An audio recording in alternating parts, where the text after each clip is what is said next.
സാഹചര്യ ഡിജിറ്റൽ തെളിവുകൾ ഇല്ലായിരുന്നെങ്കിൽ ആത്മഹത്യയോ അസ്വാഭാവിക മരണമായോ മാറേണ്ട കേസാണ് ഷാരോൺ കൊലപാതക കേസ്.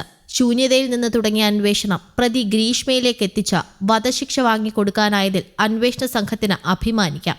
ഈ മികവിനെ വിധി പറഞ്ഞ നെയ്യാറ്റിൻകര അഡീഷണൽ സെഷൻസ് കോടതി അഭിനന്ദിക്കുകയും ചെയ്തു. ഗ്രീഷ്മയെ ചോദ്യം ചെയ്യാൻ വിളിച്ചുവരുത്തിയ ദിവസം പോലും അറസ്റ്റ് ചെയ്യാനുള്ള സാഹചര്യമുണ്ടായിരുന്നില്ലെന്ന് അന്വേഷണ സംഘത്തിലുണ്ടായിരുന്ന SP സുൽഫിക്കർ പറഞ്ഞു. സാഹചര്യ തെളിവുകളുടെ അടിസ്ഥാനത്തിൽ നടത്തിയ മികച്ച അന്വേഷണമാണ് ഗ്രീഷ്മയെ കുടുക്കിയത്. തുടക്കത്തിൽ പോലീസിനെ കബളിപ്പിച്ച ഗ്രീഷ്മയെ കുടുക്കിയത് 4 ചോദ്യങ്ങളാണ്. ഇത് ചോദിച്ചത് ക്രൈംബ്രാഞ്ച് DYSP KJ ജോൺസണും. ഷാരോണിന്റെ മാതാപിതാക്കളുടെ ആരോപണങ്ങളടക്കം ഉൾപ്പെടുത്തി വിശദമായ ചോദ്യാവലിയാണ് ക്രൈംബ്രാഞ്ച് തയ്യാറാക്കിയത്. അതിൽ നിന്നാണ് പ്രധാനമായും 4 ചോദ്യങ്ങളുടെ ഉത്തരം ഗ്രീഷ്മയിൽ നിന്ന് തേടിയത്. ആ ഉത്തരങ്ങളിൽ പിടിച്ചുകയറിയതോടെ ഗ്രീഷ്മയ്ക്ക് കുറ്റം സമ്മതിക്കേണ്ടി വന്നു. ആ 4 ചോദ്യങ്ങൾ: 1. മറ്റൊരു വിവാഹം തീരുമാനിച്ച ശേഷവും എന്തിന് ഷാരോണിനെ വീട്ടിലേക്ക് വിളിച്ചു വരുത്തി? 2. ഷാരോണിന് ശീതളപാനീയമടക്കം എന്തെല്ലാം നൽകി? 3. കഷായം നൽകാനുണ്ടായ സാഹചര്യം? 4. ഈ സമയം വീട്ടിൽ ആരെല്ലാം ഉണ്ടായിരുന്നു? സാഹചര്യ തെളിവുകളെ അന്വേഷണ സംഘം വിദഗ്ധമായി കോർത്തിണക്കി. ഷാരോണും ഗ്രീഷ്മയും പ്രണയത്തിലായ 2021 തൊട്ടുള്ള ഫോട്ടോകളും വീഡിയോകളും ശേഖരിച്ചു.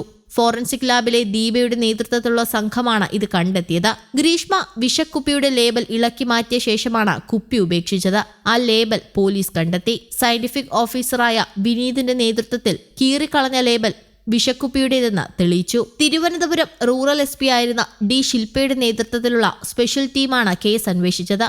SP MK സുൽഫിക്കർ, DYSPമാരായ KJ Johnson, VT Rasid, Parassala inspector Sajji എന്നിവരടക്കം സംഘത്തിലുണ്ടായിരുന്നു. കേസിന് തെളിവായി ജാതകം വരെ. ഷാരോണിനെ ഗ്രീഷ്മ കൊലപ്പെടുത്തിയത് നാഗർകോവിൽ സ്വദേശിയായ സൈനികനുമായി വിവാഹ നിശ്ചയം കഴിഞ്ഞതുമൂലമാണെന്ന് തെളിയിക്കാനാണ് ജാതകം, ആൽബം എന്നിവ തൊണ്ടി ലിസ്റ്റിൽ ഉൾപ്പെടുത്തിയത്. നിശ്ചയം കഴിഞ്ഞതിനാൽ യുവാവിന്റെ വീട്ടിലായിരുന്ന ഗ്രീഷ്മയുടെ ജാതകം ക്രൈംബ്രാഞ്ച് ആവശ്യപ്പെട്ടതോടെ ബന്ധുക്കൾ എത്തിക്കുകയായിരുന്നു. ഇതോടൊപ്പം നിശ്ചയസമയത്ത് ഇരുവരും ചേർന്നുള്ള ആൽബങ്ങളും തൊണ്ടി ലിസ്റ്റിൽ ഇടം പിടിച്ചിട്ടുണ്ട്. കേസിലെ 3-ാം പ്രതി നിർമ്മലകുമാരൻ നായർ, ഷാരോൺ അവസാനമായി ഗ്രീഷ്മയുടെ വീട്ടിലെത്തിയ റിജിൻ എന്നിവരുടെ ബൈക്കടക്കം 2 വാഹനങ്ങൾ, 160 രേഖകൾ, 96 സാക്ഷിയടക്കം 1700ഓളം പേജുള്ള കുറ്റപത്രമാണ് ക്രൈംബ്രാഞ്ച് കോടതിയിൽ സമർപ്പിച്ചിരുന്നത്. കളനാശിനിയുടെ കുപ്പി ചിറയിൽ ഉപേക്ഷിക്കാൻ നിർമ്മലകുമാരൻ നായർ സഞ്ചരിച്ചെന്ന നിഗമനത്തിലാണ് ബൈക്ക് കസ്റ്റഡിയിലെടുത്തത്.